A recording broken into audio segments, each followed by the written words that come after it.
It's not time to take a position of humility except to Him and Him alone.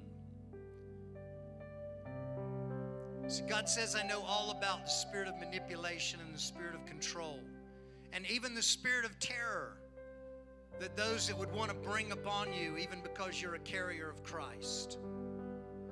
God says, I'm in this fight. I'm in this fight.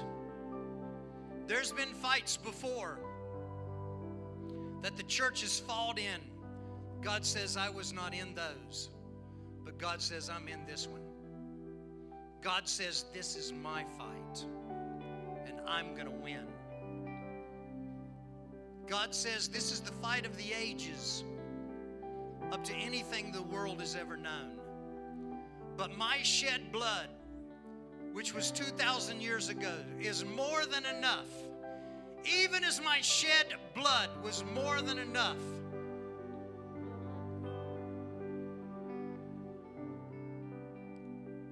I don't know, it's almost like I hear the spirit of Babylon had its day. And God comes in the midst of the spirit of Babylon and has His way right in the midst of that false kingdom.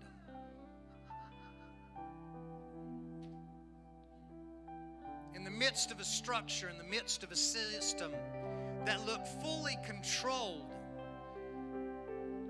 by the spirit of the world, Jesus sent His Son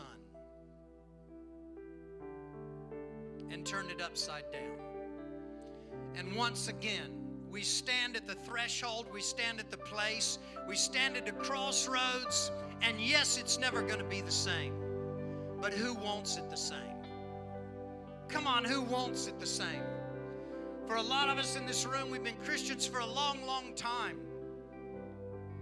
And yes, it's been a wonderful ride. And yes, there's been times where it's been up and down. Yes, it's been times where we've gone round and round. But God says, it's my mountain, and I'm about to bring it down. And the mountain of my inheritance, the mountain of my glory, is already prepared, and it shall not be destroyed. But God says it may look now like it's under the surface, but He's about to break loose and bring forth His purpose.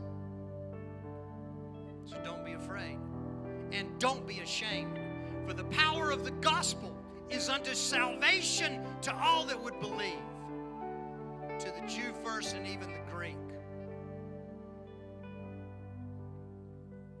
His salvation is sure, and His grace is sufficient. Aren't you glad? Aren't you glad? Aren't you glad?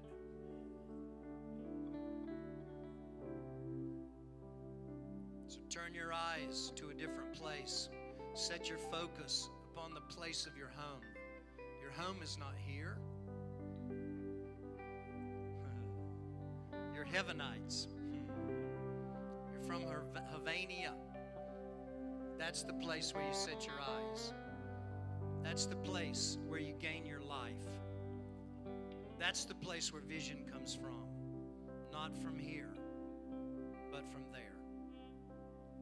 Do you really believe that He's as close as your breath? Do you really believe that He's more powerful than all the rest? Do you really believe that He can do what no one else can do?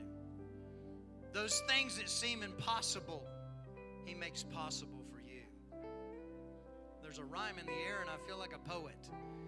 It's because I've been reading Dr. Seuss to my grandchildren.